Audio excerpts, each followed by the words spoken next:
Bonjour à tous, bienvenue dans ce JT du 19 mars. Aujourd'hui, nous allons parler principalement des sujets qui touchent à l'environnement. Donc tout d'abord, la problématique liée aux invasives, la visite du Créavez, les pollinisateurs, le gaspillage de l'eau à l'école et pour finir, les OGM. Pour commencer, nous nous rendons sur les lieux du site du Créavez où notre envoyé spécial Mara va nous présenter en quoi consiste ce centre.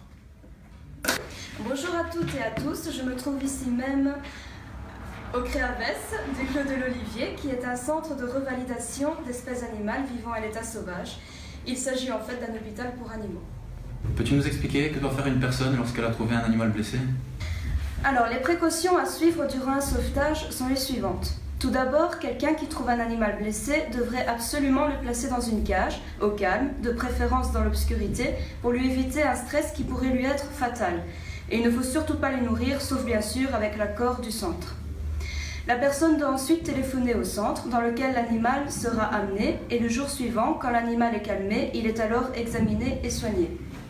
Prenons en exemple les oiseaux. Il est interdit de leur donner du lait et du pain. En effet, ils ne sont pas faits pour consommer du lait et le pain ferait gonfler leur estomac. Alors, avant de terminer ce reportage, j'ai envie de vous dire de ne surtout pas hésiter à leur procurer des dons afin de soutenir leur travail.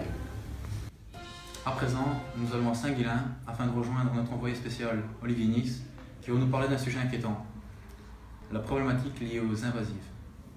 Donc oui Adrien, comme vous le dites, les espèces invasives sont très nuisibles, et ce pour beaucoup de raisons que je citerai par la suite. Qu'est-ce qu'une espèce invasive? Donc une espèce invasive, c'est une espèce vivante exotique qui est introduite sur un territoire où elle n'est pas encore présente. Elle peut causer des perturbations nuisibles à la biodiversité des écosystèmes naturels et semi-naturels, parmi lesquels elle s'est établie. Quels sont les impacts de ces espèces invasives? Donc les impacts sont premièrement la compétition. Donc les espèces invasives peuvent entrer en compétition avec les espèces indigènes, voire parfois en éliminer. Deuxièmement, leur reproduction et régénération est très rapide. Ensuite, il y a aussi le manque de prédateurs, ce qui leur permet de proliférer. Il y a également donc, certaines espèces invasives sont à l'origine de problèmes de santé publique. Et enfin, les hommes ne savent pas toujours comment les gérer, ce qui, pour certaines, leur permet de s'émanciper très rapidement. Peux-tu nous citer quelques exemples? Tout d'abord, au niveau des plantes, pour les plus connus, il y a la renouille du Japon, la berce du Caucase, la balsamine de l'Himalaya, le cerisier d'Ardif, la lentido. On peut encore en citer d'autres. Et au niveau des espèces animales, on peut par exemple dire la perche du soleil, la perche du Nil, la rascasse volante, que ce soit pas en Belgique, la grenouille taureau, le frelon asiatique, la coccinelle asiatique et j'en passe certains. Nous allons rejoindre notre envoyé spécial Émilie aux portes ouvertes de l'Institut Saint-Joseph pour une exposition sur les pollinisateurs.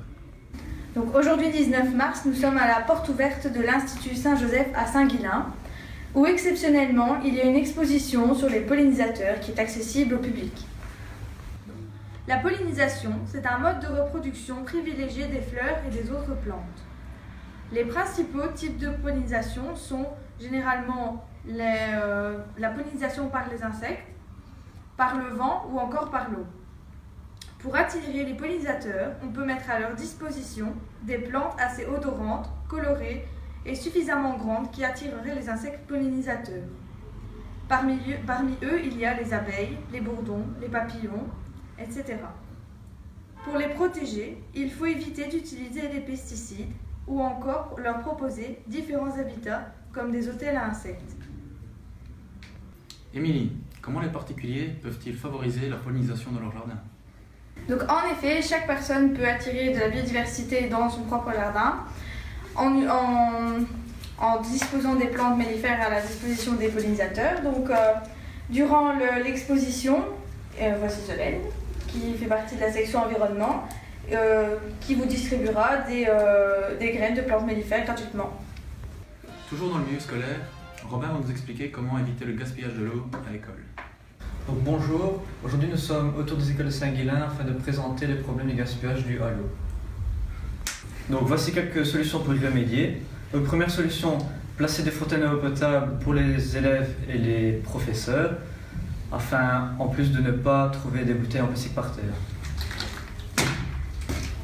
Donc autre solution, placer des chasses d'eau économiques en plaçant 2 boutons sur les toilettes. Donc, dernière solution, placer des cuves de récolte d'eau pour les tâches ménagères de l'établissement. Dernier sujet avant le bulletin météo, nous allons rejoindre notre expert Louis qui va nous parler des problèmes sur les OGM. Ah oui, effectivement, Adrien, il y a des risques à utiliser les OGM.